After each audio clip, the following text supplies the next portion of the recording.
Now I want to give you a more robust understanding of this concept of argument by introducing this new term called assumption. Not every argument contains an assumption, but most arguments do. Certainly most arguments on the LSAT do. Okay, so what is an assumption? The definition of an assumption, I'm going to define this term by appealing to previous terms that I've already defined. The definition of assumption is just an unstated premise. Right? Think about that, an unstated premise. What does that mean? This kind of feels like a contradiction, right? Because a premise is a statement which does something. So an assumption is an unstated statement. What are you talking about? Right? Yeah, you're right. It is a contradiction. But I think it gets the job done. I think you know what I mean. What I mean is an assumption is something that if it were stated, I know it's not stated, but if it were stated, it would lend support to the conclusion. You see, in that way, it's like a premise. It's doing, if only it existed, it's doing the same thing that a premise does, which is that its truth increases the likelihood of the conclusion being true. The only thing about an assumption is that it's actually not present in the argument, right? And that's the unstated part. So again, let's examine this argument. We've determined this is an argument. Are there assumptions? Of course there are assumptions in this argument. For example, we're making the assumption that tigers are mammals. Nowhere is it stated in this argument that tigers are mammals. We are simply assuming that tigers are mammals. Now, it turns out that in our world, this assumption, it's not so bad to make this assumption because it's true that in our world, tigers are mammals. But not all assumptions are true. For example, all I had to do was tweak the original claim a tiny bit. And now you should see that we can no longer make this assumption because we all know tigers are not fish. Yet this argument assumes tigers are fish. Surely, if tigers were fish, then this conclusion would be better supported by this claim. But alas, tigers are not fish.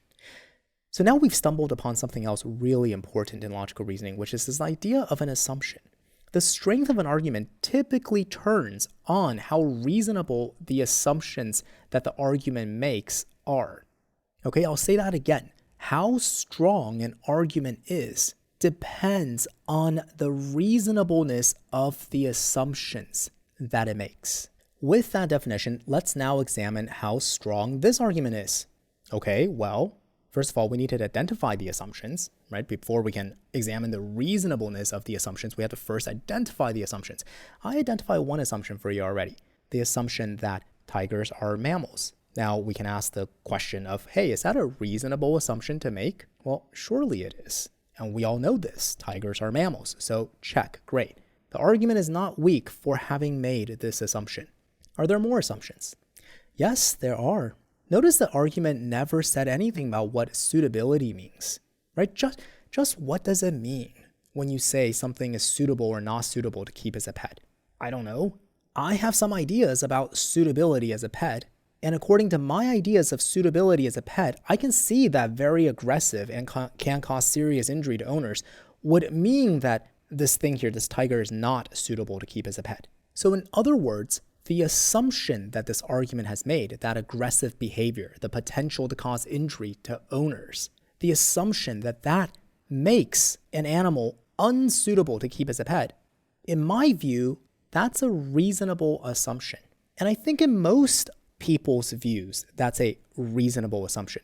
But I want you to notice the distinction between the reasonableness of the assumption that an animal's aggressiveness, an animal's potential to cause serious injury, means that it's not suitable to keep as a house pet.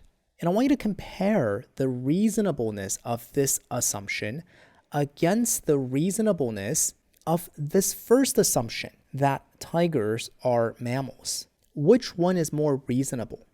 Of course, this one is more reasonable. You will be hard-pressed to find people who don't think that tigers are mammals, whereas you'll probably find a handful of people, perhaps more than a handful, who think that just because a tiger is aggressive and potentially can cause serious injury doesn't mean that it's not suitable as a house pet. And in fact, some subset of those people keep tigers as house pets. So I point this out because I want you to understand that not all assumptions are equal. Some assumptions are more reasonable than others. And the more reasonable the assumptions that an argument makes are, the stronger the argument is. And the less reasonable, and admittedly, this is fairly reasonable, right? We're not really seeing a unreasonable assumption in this argument. I will show you one in the future. But the less reasonable the assumptions are, the weaker the argument is.